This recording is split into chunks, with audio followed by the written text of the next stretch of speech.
Hi everyone, my name is Elizabeth, this is Frizzy Lizzie Stitches, and this is Flosstube number 71.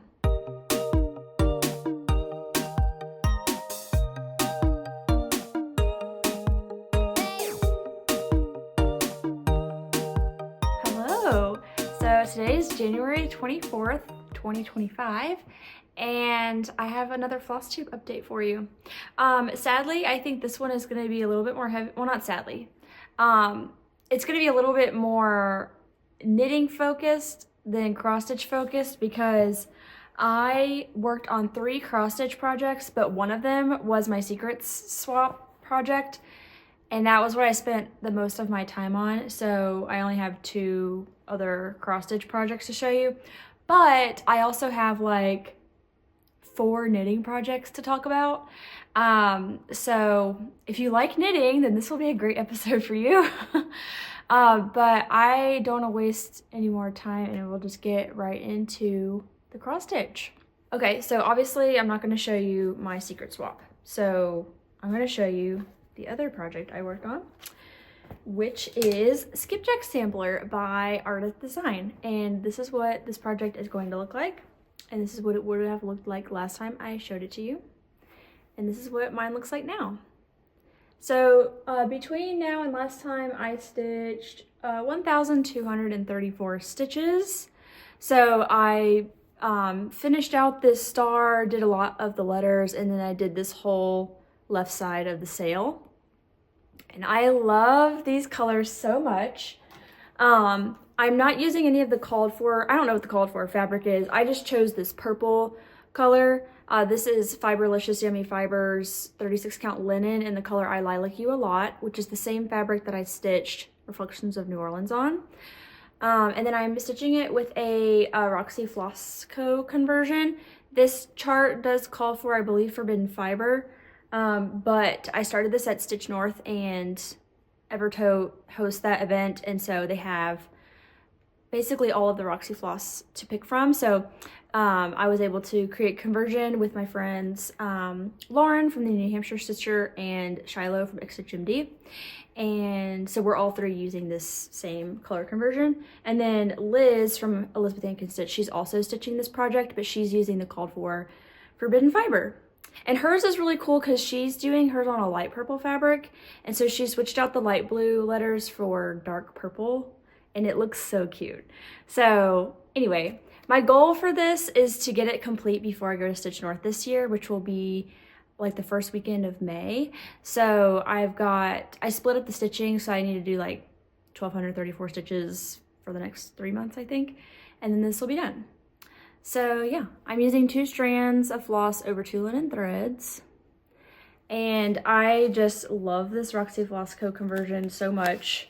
If you want to see the actual color names, I did post it to my Instagram. But my absolute favorite is this hot pink called Wham Bam. I am obsessed, and I really feel like I need to pick a sampler, like a monochromatic sampler that is just this hot pink, because it is so good. Oh, and this project is now at, I believe, 30.13%. So I'm just showing you fabric now. It's at 30%. Okay, the next project I want to show you is my full coverage. This is Sweetheart Campfire by Thomas Kinkade. It's still on my lap stand. I don't want to take it off because I am planning to work on this today. I need 419 more stitches to meet my monthly goal for this project. This is what it is going to look like, and this is what it would have looked like last time I showed it to you, which would have been, the last time I worked on this was New Year's Eve. And here's what my project looks like. And since it's on the stand, I will say this is a K Creations lap stand. I ordered it from someone on Etsy. I can't think of their name right now, but I will link it in the description box. I love this stand, especially for stitching full coverage, because I'm able to do 2-handed stitching, and it just makes the process a lot easier. And I am able to either sit this like piece of wood in my lap and use it as a lap stand, or I can actually rest this on the table and use it that way as well. So anyway, this is my project. I'm stitching it on 18 count oatmeal Aida that I just got from like Michael's or something.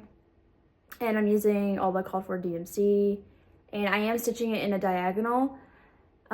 This is the best method for me personally, just because it helps me not get overwhelmed by how much stitching there is to do.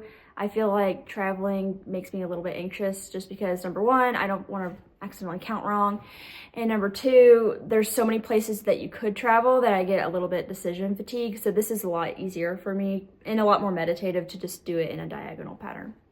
So yeah, I am stitching it 2/1 full cross. And I've been trying a few different methods for ending my floss this month while working on this. You can see here, let's see, not this, are all of these waist away threads? Yeah, okay. So these are park threads. As you can see, the thread's really long. The park threads, I will rethread on a needle and keep stitching with them when I get closer to this area. But these over here are what you call waist away threads. And I learned this from Jackie at Adam Hart Cross Stitch. And I can link the video below where she kind of talks about how she does it. But essentially when you're done stitching, you just pull your thread up, back down, and then up again, and then cut the tail really short. And then you just leave it there. And then by the time I stitch all of this on the back here, these are the waist away threads. This will all get stitched over, anchoring the thread. And then this really is just so that you can avoid flipping your work around all the time, which is something that I've been trying to learn to do because this is such a big, I mean, this is an 11 by 11 Q-snap. So it is kind of clunky to, you know, keep moving it back and forth if I need to end a thread. And yeah, so it's okay. I don't think I will continue. I think once I stitch over this, I'm not going to keep doing this because I found a different method that I like better, which Jackie from Adam Hart Cross Stitch has another little video about. And this one is, it's a loop end. So essentially, if you're familiar with the loop start, specifically a loop start with one strand, it's kind of the same way, kind of same process, whereas you are like when you go to do the last leg of your last stitch, you create a loop in one of the corners, and then instead of putting the thread through that hole, you put it through the loop and then through the hole, and that's supposed to like anchor the floss. But to like make it a little extra secure, you can kind of bring the floss down and kind of hide it inside of a Aida square. So I don't know how good this will be to share. Okay, so you can see right here, this was my last stitch. So I brought the thread down and I brought it across the very middle of the square and then brought up the tail through the bottom right corner and then just cut it off. And that kind of holds the thread in place, but it doesn't leave a tail on the front like the waist away thread does. And then I'm still gonna end up stitching over it. I personally would not recommend doing this method if you are not doing a full coverage, just because I don't feel like it's the most secure method to end your thread. But for full coverage, it's perfect because you are gonna stitch over it with another thread later on, and it prevents you from having to flip your work back and forth because you can do all of it without having to flip this over. So anyway, I will link those videos that Jackie made in the description box because they're very helpful visuals on how to do those methods. But that's what I've been testing out while stitching this project. Since the last time I showed this to you, I stitched 1,314 stitches. And like I said, I have about 400 more to go before my January goal is complete. I want to get this project to 25% this year, and so I basically took however many stitches that was, divided it by 12, and that became my monthly goal. So it's around 1,700 stitches per month that I'm going to be trying to do on this project. So yeah, I think that's all I have to say about this one today. All right, and that is all my cross stitch. I will have like a I have a couple pieces of cross stitch haul, but I'm going to talk about my knitting projects first, and then we'll get into haul because I also have knitting haul. Okay, so let's start with projects that you already know about because I did cast on several new things. So this is my current sock whip. This is what I'm calling my 1989 socks. This yarn is from Sorella, and it's called 1989. You can't really see it too well because I do have this yarn cake like sleeve on it to keep it together because I am doing a center pull. But it's this very dreamy, like red, purple, burnt orange kind of color scheme. And it does have a contrasting color, which looks like that. And I finished one sock. I have not cast on the second sock yet, but this is my sock number 1. I did do the contrast color on the heel and the toe. I think the last time you saw this, this was kind of my like Christmas travel project. And so when I was traveling for Christmas, I think I got it all the way down, like the whole leg and then all of the heel flap. So basically since the last time I saw you, I finished the foot and did the toe. But these, oh yeah, and I also did the contrast as like a sport stripe in the cuff.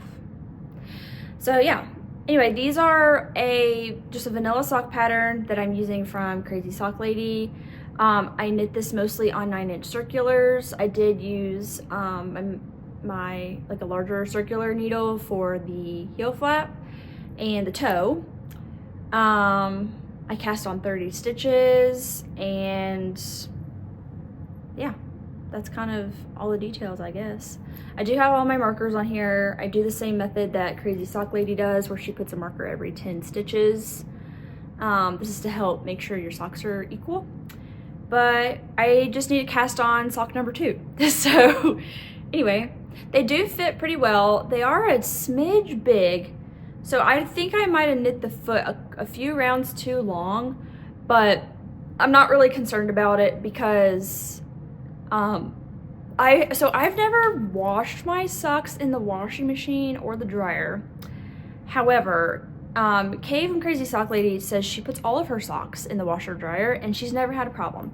So I feel like I need to see if she talks more detail about that. Like if she, like I feel like it'd be best to wash it in a delicates bag on a delicate cycle, and then probably if I did put it in the dryer, to put it on like a no heat setting. But I don't know, that might be something I experiment, but I don't really know, because it's hard to experiment with your knitting like that because you spend so much time knitting it up, and if you ruin it, then it's really sad. So anyway, that is my sock whip. I just need to cast on sock number 2 so I don't get second sock syndrome. Okay, and then the next project that I'm going to show you is what I'm calling my 2024 Advent Blanket. And I finally picked a pattern to use all of my Ruby and Roses. I have the box here actually. To use my Ruby and Roses Christmas Advent. So I'll put a picture up here of what the colors look like in order from day 1 to 25. I decided that I wanted to do the anthology throw by Helen Stewart, which I'll also put up a picture here. But my concern was that I didn't really want to start with the purple in the middle, and I didn't really want to start with the red in the middle because the first day is purple and the last day is red. Well, day 24 is red. Anyway, so I decided that I was going to actually start with day 15, and then once I got to day 24, I would go back to day 1 and then knit through day, 14? And then I would end my blanket with the main, like the big full skein, day 25. So that's what I did. So, well, first of all, this is a picture of what the yarn, I arranged the yarn in order of which I'm going to knit it in. And this is what my blanket looks like. So it's kind of hard to show because it is bunched up on these circular needles, but I did do all of day 15 in the center here, and then I started day 16 a couple nights ago, and I'm obsessed with this project. it's great. I will say I struggled casting this on. So it does start with a pinhole cast on, and then you're not increasing every round, which is very interesting. You actually, because of the eyelets, I think the eyelets provide enough stretch and width that you actually are only increasing like 4 or 5 times during the entire project. But every time you increase, you're doubling the amount of stitches. So it gets big fast when you do those increased rounds. So I've increased this several times already, because obviously you have to do a lot to just get the center started. But anyway, I struggled casting this on because it's not that I don't know how to do the pinhole cast on, because that's what you use for the muscle burr hat, and I was fine with that. That part wasn't troubling for me. What was troubling for me was that, number one, this pattern calls for you to use, I believe, US 6 needles, which is a 4mm. I think that's right. Yeah. So between that, and I had never stitched eyelets, which for these, it's like a yarn over and then you knit into the yarn over. And I was just knitting into the yarn over like normal, like through the front. And it was just very open, and like, it was very open. Like, I kind of wish I had taken a picture, but it was not this tidy looking, okay? And I was just not very happy with that because, number one, I didn't like the way it looked. Number two, this is a blanket, and it's going to be heavier at the end because there's going to be a lot of yarn, which means it's going to be stretched in all sorts of ways. And I really just didn't want holes that big in my blanket. So I was consulting my friends, mainly Megan, because she's my little expert knitter, Megan from the Seattle Stitcher. And anyway, so I went down a needle size. So now I'm knitting this on a size 5, which is 3.75mm. And then Megan suggested on the yarn overs to knit through the back loop because it'll tighten up the hole a little bit more. So that's what I'm doing. On all of my yarn overs, I'm knitting through the back loop, and I love how it's looking. I think it looks way better than what I had going on when I started this the first like 2 or 3 times. And I'm finally at a good rhythm with this project, and it's a lot of fun. I was so excited to switch to another color, and so now I'm really excited to like knit through all of this so that I can start knitting with a third color. But when I switched colors for this, I did use the magic knot method. Not that I'm afraid of weaving in ends, but I really just kind of wanted to maximize the amount of yarn I was using. So my yarn scraps for this, I mean, other than the tail for the first skein, like when I did my magic knot ball, I only had like maybe a 1/2 inch of yarn on either color, like that I had to cut off. So anyway, that is my anthology throw, my 2024 Advent blanket. And it's gonna look so cool. I love seeing how the colors change. And what's cool too is that, like, since the Addie who dyed this yarn like kind of created all the yarns to go together, like there are some like speckles in this pink color that I just added that are like the same color that's in this color. And so it's really cool that they're very different but also like kind of related. Anyway, it's just really fun. I'm really enjoying it, and I can't wait to see more colors come into this blanket. Okay, another project that I started is also a blanket. This one is going to be much more long-term. This is, I'll just show it to you because it's not much to look at. This is the start of a Coziest Memories blanket. The pattern is by Kemper Ray. I will have that linked below as well. But essentially, you just, I think each of these squares ends up using about 5 grams of yarn. So it's a very scrap-friendly project. I started with this square, and so I ended up casting on along this edge, and then picked up stitches along this edge, casted on new stitches, and then you actually knit across this way, decreasing through the middle. It is a free pattern, but anyway, so I'll basically end up adding squares, you know, until it's as wide as I want it to be. And then the other instructions are how to add squares up here, which I haven't gotten to yet, obviously, so I haven't read that part of the pattern.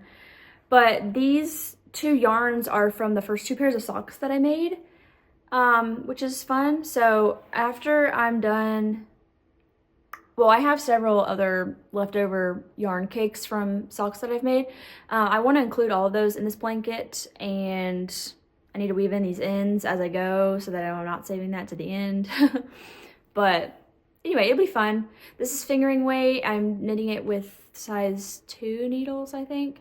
I think that's right. I'm using these. Yeah, US 2, 2.75 needles.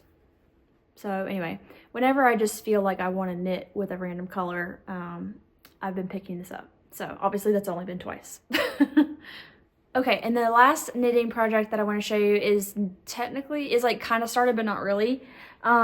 This is also kind of part of haul. So as I teased in my last video, I did go to Paper Crane Yarns in Calera, Alabama, and I picked out some yarn for a stripe hype. So, and then I ordered some of the main color yarn so I could get started. So I got my colored like stripe yarn at Paper Crane, and then I ordered the other yarn online. So I will show you my yarn first. I'm gonna show you the pretty colors. I'm so excited. So excited.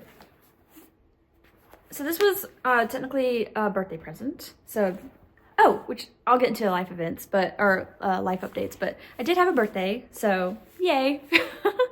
But anyway, so this is the yarn that I picked. I'm gonna try to hold it up for you. These are my colors for my stripe hype. I'm so excited. So this blue is called Blue Velvet. Blue Velvet. So pretty. And then this is called Moon River, which is like, when I think of Paper Crane, I think of this color. So pretty. And then this one is the Shire. I just dropped Blue Velvet on the floor. This is Caramel Latte. And then this one is Mariner's Tail. So I think these are going to look fantastic together. I want to put, I was going to do like this. So the stripe pipe, I'll put a picture here. It has 3 colors on the front or on the body, and then 2 colors on the sleeves. So I was going to do the blue at the top, this caramel in the middle, and then the Mariner's Tail on the bottom. And then for the sleeves, I was going to do the Moon River on the top and the Shire on the bottom. So that's my plan. I need to like put that in. I need to like draw a little mock-up of it in Procreate or something so I can actually get an idea of what the sweater's gonna look like. But those are my stripes. And then for the main color, I ordered a bunch of this Double Sunday yarn, and this is the color Whipped Cream, which I think is gonna look great with my stripes. So yeah, so I did knit a gauge swatch, which is kind of why this project has started, but not really. And I love how this fabric looks like with this is the called for needle size, which is a size 6, 4mm. And my gauge is really close. It's 21 stitches per inch instead of 20 stitches per inch. But I did do the math, and I think I'm still gonna knit the size medium based on my measurements and the measurements provided in the pattern. So I just need to cast this on, and I'm so excited. So yeah, anyway, that is kind of a started but not started / upcoming project. And I'm just very, very excited about it. So that is going to be my stripe pipe sweater. All right, and those are all of my projects that are ongoing. Technically, I'm also working on my sister's t-shirt quilt, but there's nothing really for me to show for that yet because I'm still in the process of ironing on the interfacing onto the back of the shirts. So I probably won't show anything about that until I actually start like cutting out the shirt, like cutting out the designs on the shirts and sewing them together and stuff like that. But we can get right into haul. Okay, so technically haul number 1 was my yarn for my stripe pipe. That was part of a birthday present, but another birthday present was my very first Jasmine custom bags. This one is Taylor Swift, and it's got this incredible rainbow zipper on it. And I kind of unintentionally wore my Eras Tour shirt today. But anyway, I'm just obsessed with this bag. I got the large size, which will hold my, I like to stitch on an 8x11 Q-snap, and so that will fit in here.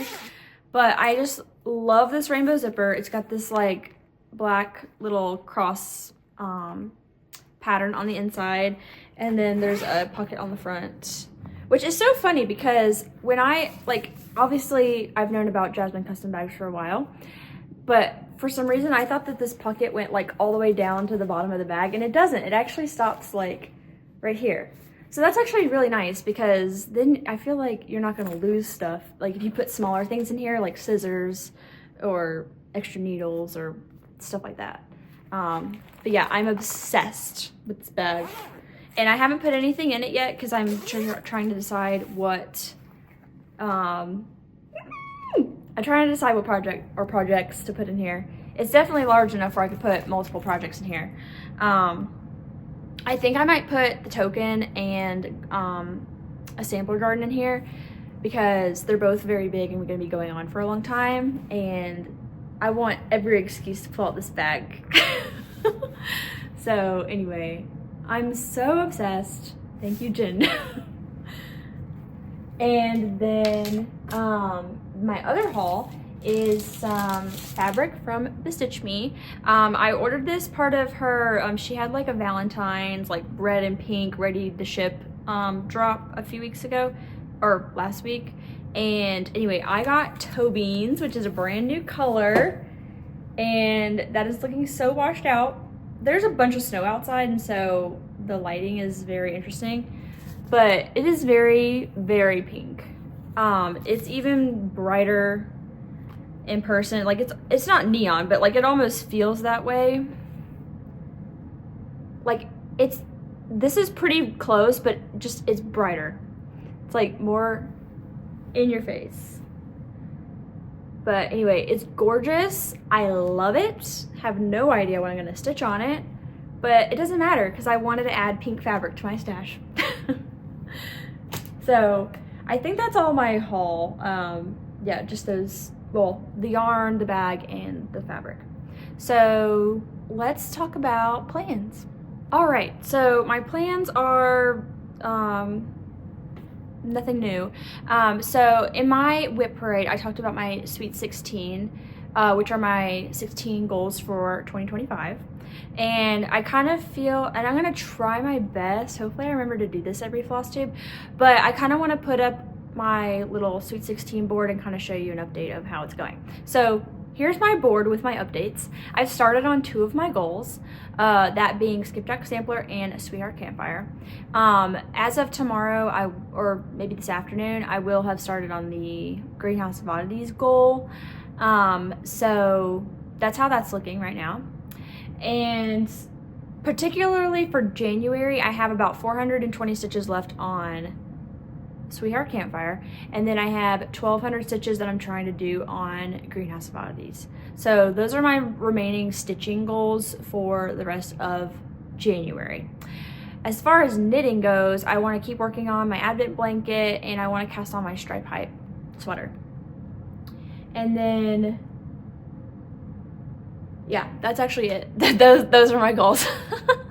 I would like to cast on the second sock for the 1989 socks, but also I don't like, there's nothing about that is a priority to me, and socks are a really good project when I travel, and I will be traveling next month, so I might just save that for next month and let that continue being a travel project, because I don't want to start yet another pair of socks just because I'm traveling. So I can at least start the second sock for that, and that'll give me plenty of like project to work on while I'm traveling. So that's probably what will happen with that. Yeah, so that's kind of my plans. And then we can move into what I've been up to and like reading, watching, playing stuff. So basically, let's see, I think I filmed on January 1st. Then my birthday was a week later, and unfortunately I had to go to work on my birthday, which kind of sucked, but it was a training day, so it wasn't really like a real work day. I just had to like actually go to the office and like sit through some training. But the day before my birthday, it snowed like really hard. Like I don't even know how many inches we got, but it's still everywhere. It has not been above freezing here, I swear, like all month. Maybe like a little bit, like a couple days here and there, but generally it's been below freezing the entire time. This past week it got like in the negatives, so it's just been very cold and there's snow everywhere, and yeah. It's kind of lost its charm for me, and I'm ready for it to go away.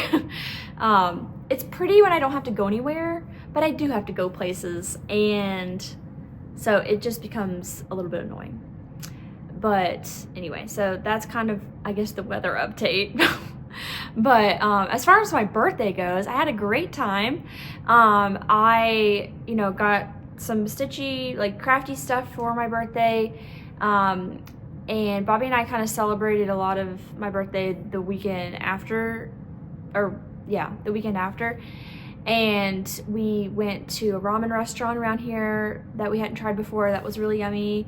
And we just played a bunch of games and did some I did some crafts. So it was a good time. I turned 29, so it's my last year to be a 20-something-year-old.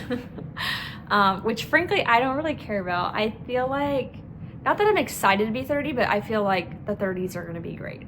So anyway, and let's see, I think that's kind of it for, oh, I forgot. Okay, so I haven't like seen the actual physical magazine, but I did make an appearance in the spring 2025 issue of Just Cross Stitch magazine. They did a whole article on like organizing your stash, and so I made a couple appearances in there, both showing my DMC collection and my Bisley drawer, as well as they mentioned how I like to use Notion to organize things. So that's really fun and exciting. If you don't have a copy, you can actually access a copy through the library. But yeah, that was really fun to be a part of that. My friend Brijin from the Museum Stitcher also made an appearance in that section for floss organization. And it just feels so cool to be in a cross stitch magazine. So I need to go get like an actual copy of the magazine. I think they said they were gonna mail me one, but I haven't seen it in the mail yet. So I'm just gonna wait a little bit because I think it maybe just came out like a few days ago. So anyway, that's really exciting. And yeah. Okay, and then as far as reading, watching, playing goes, I've actually been playing quite a lot of video games. For Christmas, my grandma gave me and Bobby each a game. So I got Super Mario Party Jamboree, and Bobby got Nintendo Switch Sports. And they're both so fun. We've been playing them on and off again, mainly on the weekend. But growing up, I loved Wii Sports so much. And so Nintendo Switch Sports is basically just like it. It just looks a little bit different, but like the general gameplay is pretty much the same. And there's actually some other sports on there that wasn't on Wii Sports. Like there's basketball and badminton, and there's like some sword fighting thing, but I haven't played that one yet. So yeah, anyway, that's been really fun. And Super Mario Party Jamboree is also pretty fun because they added a ton of new mini games, and that's one of Bobby's and my favorite activities to do on the weekend is drink and play Mario Party. So it's been really fun to have some new mini games to play. And then for my birthday, Bobby also gave me Zelda Echoes of Wisdom, and I love it so much. This is the first Zelda game where you actually get to play as Zelda. If you're not familiar with the series, typically you play as Link, who is kind of the knight in shining armor, and Zelda's the princess that he's trying to rescue. But in this case, Link actually is in trouble and Zelda has to save Link. So it's really fun. It's got the same art style as Link's Awakening, which they redid. That's I think if it's not the first Link or Zelda game, it's one of the first, and they remastered it and did like a whole different art style, and released that on the Switch like before 2020. I can't quite remember, but Echoes of Wisdom has the same art style, and so it's so cute and chibi, and I love it, and it's been a lot of fun. The mechanics are very different, because Zelda relies on like creating like what are called echoes of things. So like she can make a copy of a chair and then make a chair, but like it's not like she's always carrying around a sword and shield like Link does. So it's a very different kind of gameplay, but it's a lot of fun. And let's see, what else have I been up to? Oh, I'm still reading Secret Life of Addie LaRue. I think I just got to 80%. I'm taking my sweet time reading this book because I love it so much. I'm gonna be sad when it's over. And I think I might have to go, I've been borrowing a copy from the library, and I think I might have to go buy myself a copy of this book because it is definitely earning a place on the favorites shelf. And then other than that, I did make Bobby watch Over the Garden Wall. I talked about that, I think, either my last video or the video before that. But I love that show, and so I needed Bobby to watch it so he knew what I was talking about whenever I made references to it. But yeah. So that's what I've been up to, and what kind of games and books and stuff that I've been consuming, and that's about it. So I did want to give, as kind of like a farewell for this video, I did want to give a great big thank you to anybody who watched my finish parade or my whip parade. Your support means a lot, and I'm glad that you find my stuff interesting enough to stick around. So anyway, that's going to be about it for me today, and I will see you in my next video, which should be 3 weeks from now, which I haven't actually done the math to see when that is, because that seems like about when I might be out of town, but we'll see. We'll figure it out. That's for later me to figure out. But anyway, love you guys, and I will talk to you next time. Bye!